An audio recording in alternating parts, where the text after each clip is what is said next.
नाजरीन आदाब, सियासत टीवी के रास नशरियात में आपका इस्तकबाल है।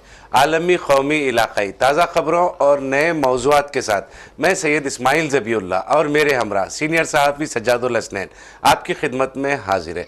नाजरीन, आज की शुरुआत करते हैं हम हैदराबाद के पटानचेरू इलाका जो इंडस्ट्रियल जोन है, पासा मैलाराम इंडस्ट्रियल जोन जो है, सनती जो इलाका है, वो इलाके में लगी मुहिब आतिशगी के वाक़े से वहाँ पर एक ब्लास्ट हुआ है, रिएक्टर में केमिकल ब्लास्ट हुआ है।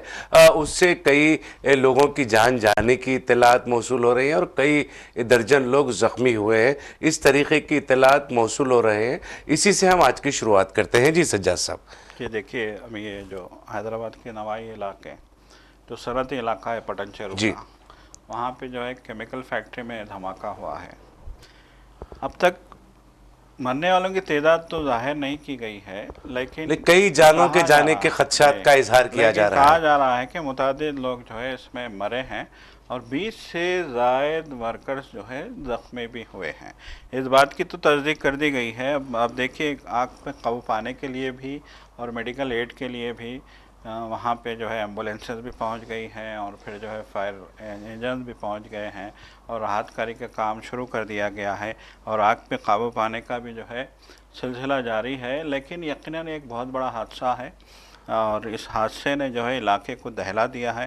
ख़ास तौर पे जब जो है एक केमिकल फैक्ट्री में जो है इस तरह का धमाका होता है तो एक खौफ भी लोगों में पैदा हो जाता है कि कहीं इस धमाके की वजह से, जैसा कि आमतौर पे हमने देखा है मुख्तलिफ़ इलाकों में कि केमिकल फैक्ट्रीज में जब धमाके होते हैं तो उनके जो है गैसेस के लीक होने के ज़्यादा खदशात होते हैं। भोपाल अमूमन इस भोपाल तरीके तो का सबसे वाक़या तो भोपाल का सानेहा जो है जी, वो बिल्कुल फिर जेर बहस आ जाता है। वो मनाजिर पूरे याद आ जाते हैं। यकीनन जो मतलब जो जहाँ पर केमिकल बनाया जाता है वो सिगाची केमिकल कंपनी जो है, वहाँ पर केमिकल्स की तैयारी होती है, तो वहाँ पर इस तरीके का वाक़या पेश आना। सजा साहब, एक अहम बात यह है कि शहर जो है वो वसी होता जा रहा है। हैदराबाद, ग्रेटर हैदराबाद वसी होता जा रहा है। 60 किलोमीटर का रकबा शहर के ईस्ट वेस्ट नॉर्थ जोन चारों जो जोन है वो जोन तक फैलाता जा रहा है। 4 जोन भी बन गए हैं। साइबराबाद जोन हो गया है, रचागोंडा जोन हो गया है, हैदराबाद जोन हो गया है। तो ये जोन जब बनते जा रहे हैं, शहर तो वसी होता जा रहा है, तो ये जो शहरी हुदूद में इस तरीके की केमिकल फैक्ट्रीज जो है वो जो आम जिंदगियों के लिए क्या नुकसानदेह नहीं हो साबित होंगी? देखिए, सबसे अहम बात यह है, अगर हम पटनचेरू की बात करें तो अगर आप 10 साल 20 साल पहले की अगर आप जो है यहाँ की सिचुएशन को, जोग्राफियाई हैसियत को यहाँ की देखेंगे तो 20 साल पहले हैदराबाद से काफ़ी दूर था इलाका है। दही इलाका कहा जाता है। बिल्कुल दही इलाका। आपको जो है काफ़ी मतलब है कि आबादी भी नहीं थी। हैदराबाद ख़त्म होने के तकरीबन आधे घंटे के सफ़र के बाद जो है पटनचेरू आता था, आपको याद होगा। लेकिन आज हैदराबाद ने पटनचेरू को पीछे छोड़ दिया जी। अब पटनचेरू हैदराबाद के जो है हुदूद में आ गया है। हुदूद में बिल्कुल अंदर आ गया है। अब हैदराबाद तो संगारेड्डी तक पहुंच गया। अगर हम उस रूट की बात करेंगे, पटनचेरू के रूट की बात करेंगे, तो संगारेड्डी तक हैदराबाद पहुंच चुका है। आपको याद होगा कि पहले 20 साल पहले सनत नगर, हमारा जो आमिरपेट का इलाका है, सनत नगर को बाज़ाब्ता सनतों की जो है क़याम के लिए अलॉट किया गया था। लेकिन आज उसकी क्या हालत है आप देखिए। घनी आबादी वाला इलाका बन गया। जहाँ जहाँ सनतें थी वहाँ पे जो है प्लाटिंग हो गई, वहाँ पे इमारतें बन गई और जो है घनी आबादी वहाँ पे हो गई। तो यकीनन ये एक बहुत अहम सवाल है कि जब शहर फैलते हैं तो फिर वो इलाके जो सनती कहलाते हैं, आपको याद होगा कि फलकनुमा का एरिया भी जो है जी एक ज़माने में सनती इलाका था, शहर के बाहर का इलाका था, बहुत बाहर का इलाका कदीम में फलकनुमा बहुत बाहर का इलाका था। लेकिन आज जो कल्ब शहर है, बीच शहर में आ गया वो इलाका। तो यकीनन हुकूमतों को भी सिचुएशन को सामने रखते हुए नई नई जो है पॉलिसीज इख्तियार करनी होंगी। टीआरएस की हुकूमत ने इसी सिचुएशन को देखते हुए शादनगर के आगे जड़चल्ला के पास, यहाँ से 70 किलोमीटर्स के फासले पे, हैदराबाद से एयरपोर्ट रोड से आगे वहाँ एक केमिकल जो है जोन बनाया था उन्होंने, और ये कहा था केटीआर उस ज़माने में बल्दी नज़्म के मिनिस्टर थे, उन्होंने ये कहा था कि जितने भी केमिकल फैक्ट्रियाँ फ्यूचर में लगेंगी वो उसी इलाके में लगेंगी, विजय जड़चल्ला के पास लगेंगी, ये कहा गया था। और इस सिलसिले में काम भी शुरू हुआ था, कुछ फैक्ट्रियाँ भी वहाँ पे कायम है। लेकिन जिस तरीके से यहाँ की फैक्ट्रियों को मुंतकिल करने का काम था वो हो नहीं पाया। तो यकीनन इस हादसे के बाद ये अलार्म है हुकूमत के लिए। जी देखिए, हमेशा तारीख गवाह है, आपको भी मालूम है कि जब तक कोई काम नहीं किया जाता, जब तक कि एक बड़ा हादसा सानहा पेश आने के बाद ही जो इंतजामिया है, अरबाब मजाज हैं, वो नींद से बेजागते हैं, बेदार होते हैं, वो ख्वाब गफलत में हमेशा ख्वाब गफलत में रहते हैं। यकीनन उनका ख्वाब गफलत से बाहर आना ज़रूरी है, क्योंकि इंसानी ज़िंदगियों का सवाल है। जिस तरीके के अब यहाँ पर वाक़या पेश आया है, ये जो केमिकल फैक्ट्री है उसमें जो ब्लास्ट हुआ है, धमाका हुआ है, वो धमाके में वहाँ पर काम करने वाले मजदूरों के अलावा वहाँ पर जो लोग काम कर रहे थे वो जद में जब आए हैं, तो यकीनन अतराफ व अकनाफ का इलाका, अगर वहाँ पर आबादियाँ हैं तो वो वहाँ आबादियाँ भी मुतासिर हो सकती है। तो उन आबादियों को मुतासिर होने से बचाने के लिए कुछ अहम इक़दामात हुकूमती सतह पे किए जाने ज़रूरी है। देखिए, आपको याद होगा कि अभी हाल ही में टीआरएस की गवर्नमेंट ने, लास्ट गवर्नमेंट ने जो है उसी इलाके में, पटनचेरू के इलाके में दुनिया की सबसे बड़ी जो है कॉलोनी बनाने का काम शुरू किया था।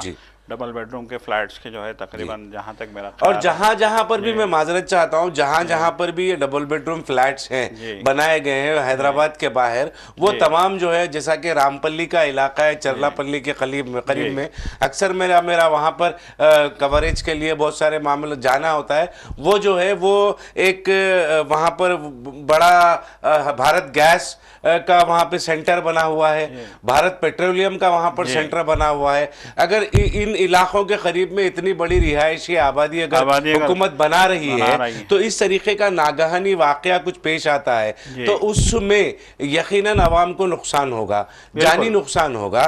तो वो उसका सदबाब के लिए इक़दामात हुकूमत को उठाने ज़रूरी है। जी बिल्कुल। देखिए, मेरे को याद है एक हादसा, आपको भी याद होगा, गालिबन 5-6 साल पुरानी बात है, 4-5 साल पुरानी बात है, जब आंध्र प्रदेश में जगन की हुकूमत थी।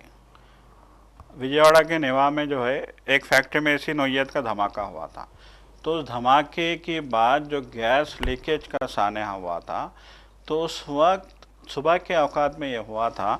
तो उस वक्त लोग जो जा रहे थे, मतलब एक कोई जो है बच्चों को स्कूल छोड़ने के लिए जा रहा था, कोई जो है अपना सामान, सब्ज़ी सामान ख़रीदने के लिए जा रहा था। तो उस वक्त आपको याद होगा कि लोग चलते चलते गिर पड़े थे सड़कों पे, बेहोश होकर गिर पड़े थे लोग। गाड़ियों में लोग जा रहे थे, टू व्हीलर्स पे लोग जा रहे थे, वहाँ जो है लोगों की जो है गिर के बेहोश हो गए थे, और बच्चों की मौत भी हुई थी, छोटे छोटे बच्चों की। गैस लीकेज का सानहा था वो।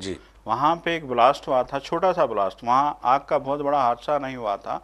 बस यही कहा गया था कि कोई जो है एक सिलेंडर के फटने से एक छोटा सा ब्लास्ट हुआ था, जिसके नतीजे में वहाँ पे जो है वीडियोज़ भी आई थी, हम लोगों ने देखा था कि कितना खौफनाक मंजर था कि लोग जा रहे हैं, जाते जाते गिर रहे हैं, सड़क पे गिर रहे हैं। मतलब सांस जब हवा में, जब फजा में वो जहरीली गैस फैल जाएगी तो सांस लेने में दुश्वारी होगी। ऑक्सीजन के बजाय, जो कुदरती ऑक्सीजन है, उसके बजाय अवाम के फेफड़ों में जब जहरीली गैस जाएगी तो यकीनन वो होश खो बैठेंगे। बिल्कुल यही हुआ था वहाँ पे।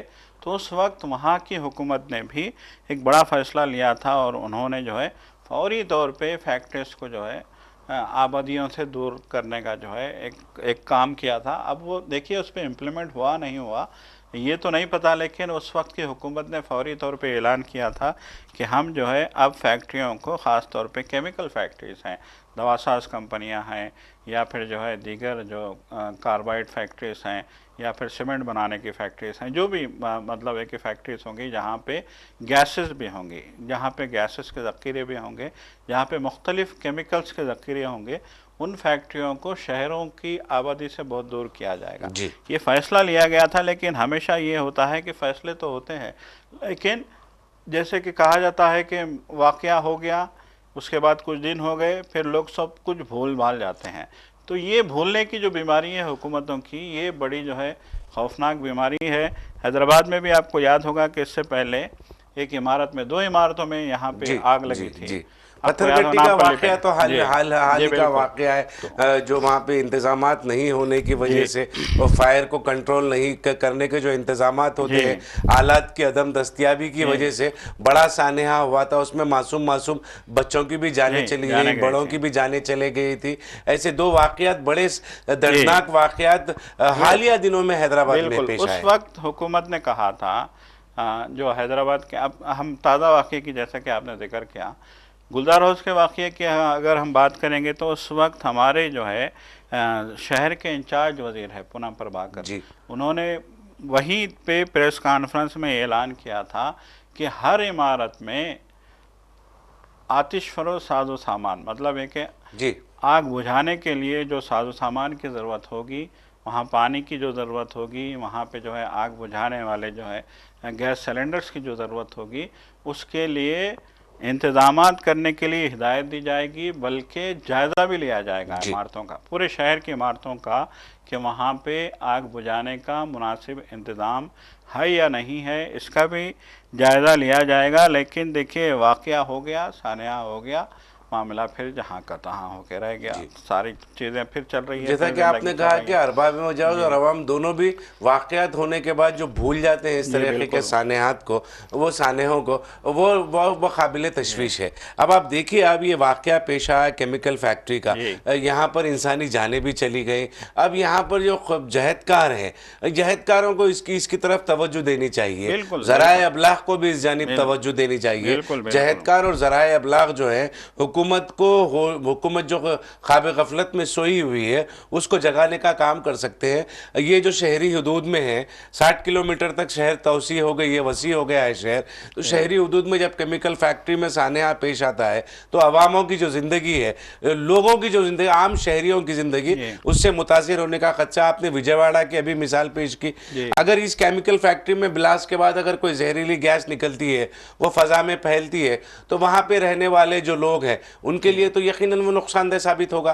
बिल्कुल, बिल्कुल, यकीनन। देखिए अभी तो ये इब्तिदाई खबरें हैं, जी जो मरने की खबरें आ रही हैं, ज़ख्मी होने की आ रही हैं, बिल्कुल, ताज़ा ताज़ा सुबह का इब्तिदाई खबरें वाक़या हैं। है। अब देखिए, अब ये हो सकता है ये और ज़्यादा संगीन शक्ल इख्तियार कर जाए। जी 20 वर्कर्स के ज़ख्मी होने की बात हो रही है, हो सकता है और ज़्यादा तादाद जी हो जाए।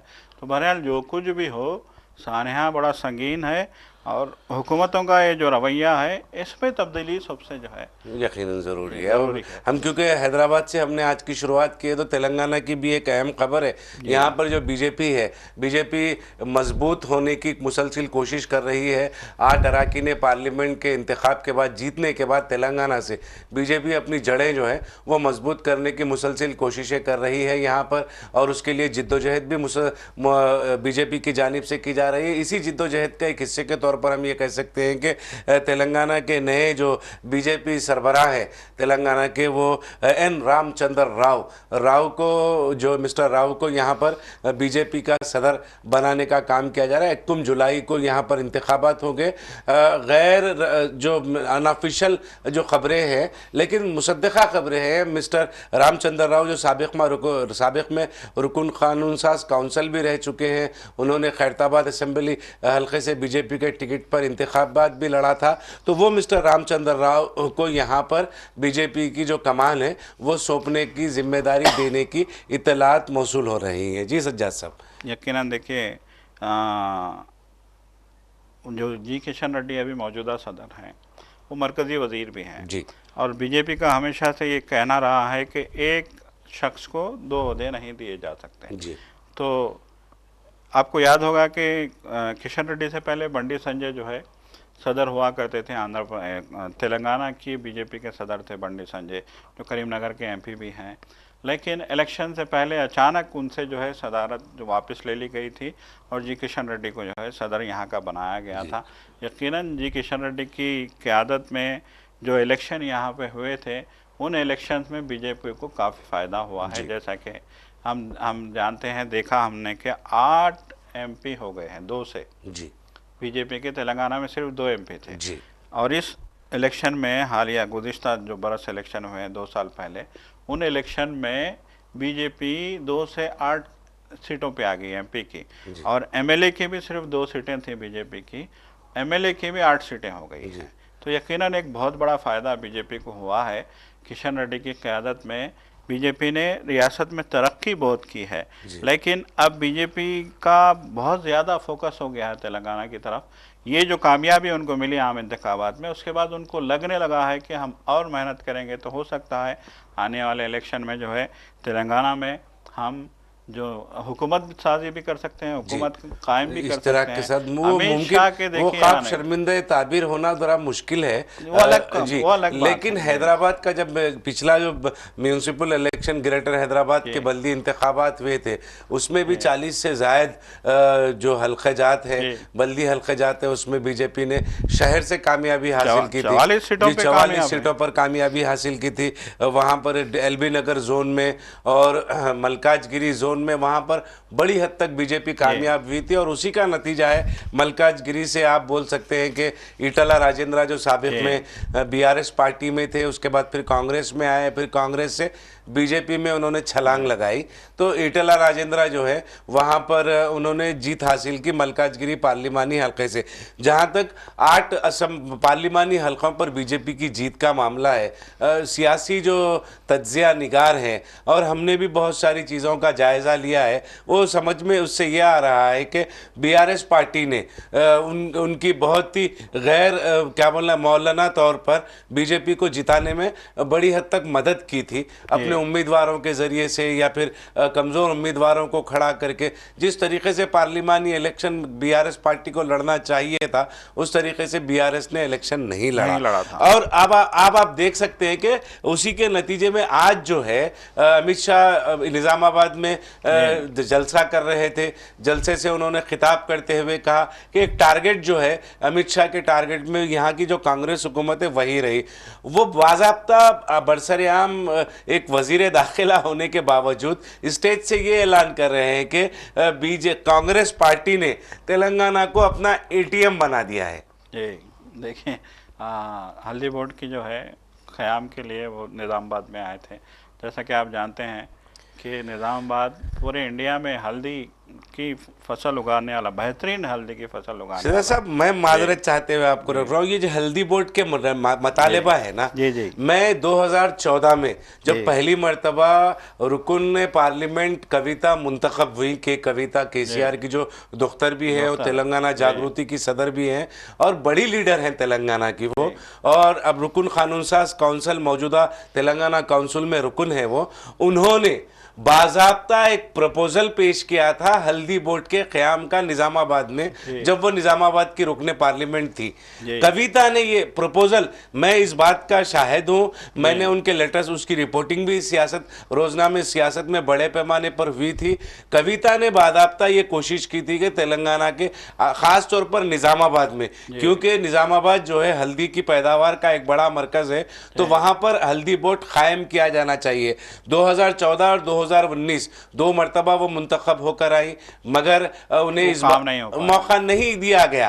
आप जब बीजेपी के रुकने पार्लियामेंट वहां से मुंतखब है, तो वहां पर उनकी क़यादत में हल्दी बोर्ड का क़याम और उसकी संगे बुनियाद के लिए, उसके इफ्तिताह के लिए अमित शाह आए थे। अमित शाह आए थे, लेकिन एक बुरी खबर यह भी है, शायद निज़ामाबाद वालों को या फिर हल्दी की फसल उगाने वालों को झटका भी लगा होगा कि लोगों का कहना है कि हल्दी बोर्ड के क़याम से पहले हल्दी फी टन 19,000 में बिक रही थी जी, और क़याम के बाद कल लोग जो है हल्दी लेके बोर्ड में गए।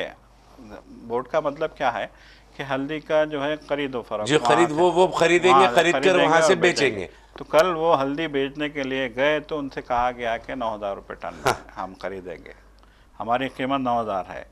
तो मतलब ये कि आपने बोर्ड बनाने का मकसद क्या होता है कि आपकी जो फसल है उसको सही दाम मिले, किसानों को मराहत पेश की जाए, किसानों को सहूलतें फराहम की जाए, किसानों के लिए ऐसे हालात बनाए जाए अगर उनकी फसल पर नुकसान हो रहा है तो बोर्ड की मदद से वो नुकसान उसकी भरपाई हो सके, ये मकसद होता है। लेकिन किसानों ने कहा कि पहले ही दिन जो है अमित शाह आए, बोर्ड का इफ्तिताह किया और वो चले गए। बड़ी लंबी लंबी बातें उनकी रही हैं, कांग्रेस को बहुत तनकीद का उन्होंने निशाना बनाया। अभी जैसा कि आपने कहा कि कांग्रेस को उन्होंने कहा कि कांग्रेस तेलंगाना एटीएम हो गया है, कि जो है कांग्रेस का एटीएम हो गया है। हर दिन यहाँ से पैसा जाता। बहरहाल जो कुछ भी हो, तो अमित शाह ने तनकीद की है, तो यकीनन अमित शाह ने अपने जो है तकरीर में ये भी कहा कि आने वाली हुकूमत हमारी होगी। जी, ये भी दावा किया है उन्होंने कि आने वाली हुकूमत तेलंगाना में हमारी होगी। बहरहाल जो है बीजेपी तो जो है हर जगह सीन लगाने के कोशिशों में है। अब यहाँ क्या होता है ये अलग कहानी है, लेकिन फ़िलहाल बीजेपी का सबसे ज़्यादा फोकस जो है वो मगरबी बंगाल और तेलंगाना है। जी। तो अब इस सिलसिले में जो है ये अपनी क़ुव्वत तो लगाएंगे, अपनी ताकत तो लगाएंगे, लेकिन इनको तेलंगाना में इक़्तिदार में आने से रोकने के लिए जो हिकमत अमली इख्तियार करनी है वो कांग्रेस को भी करनी है और यहाँ की लोकल जमात बीआरएस को भी करनी है। तो अब देखने वाली बात यह है कि ये जो कोशिशें यहाँ पे शुरू की गई हैं, हम तो यही कहेंगे कि उन्होंने आने वाले इलेक्शन का आगाज़ कर दिया है। तो अब मतलब है कि अब देखने वाली बात यह है कि बीजेपी क्या हिकमत अमली इख्तियार कर रही है और उसका तोड़ कैसे कांग्रेस और बीआरएस पार्टी क्या ला सकते हैं। लेकिन सज्जाद साहब, एक मेरे को थोड़ा सा इसकी वजाहती तौर पर आप मैं समझने की कोशिश कर रहा हूँ कि अगर क्या एक सियासी पार्टी मरकज में बीजेपी है, राजस्थान, महाराष्ट्र, गुजरात, मध्य प्रदेश, गोवा और हरियाणा में बीजेपी हुकूमत है, तो क्या यहाँ की जो रियासती जो हुकूमतें हैं, क्या रियासती ये हुकूमतें बीजेपी के लिए एटीएम है? क्या यहाँ से बीजेपी को माल, ये रियासतों में जहाँ पर बीजेपी है वो मालिया फराहम कर रही है, रुकुमात फराहम कर रही है?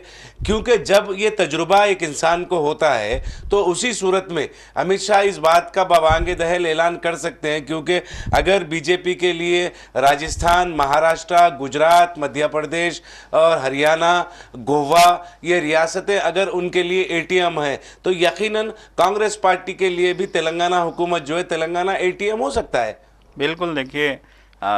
देखिए तेलंगाना कांग्रेस के लिए एटीएम है या नहीं है ये दूसरी बात है, लेकिन बीजेपी जब से इख्तिदार में आई है दुनिया की अमीर तरीन जमात बन गई है और हमेशा सवाल उठे हैं, चाहे वो कोरोना का जो है काल रहा हो, चाहे वो जो है जीएसटी के मामलात रहे हों, चाहे जो है दूसरे बहरान यहाँ पे जो मुल्क में आए थे, ख़ास तौर पे हम तो एक इंसानी बहरान ही वो कहेंगे जब नोटबंदी की गई थी। जी, यकीनन तो इंसानी उस बहरान। वक्त 1-1 लाख करोड़ रुपया आरबीआई से निकलता है, हुकूमत के ख़जाने में जाता है और हुकूमत के ख़जाने से बीजेपी के ख़जाने में मुंतकिल हो जाता है।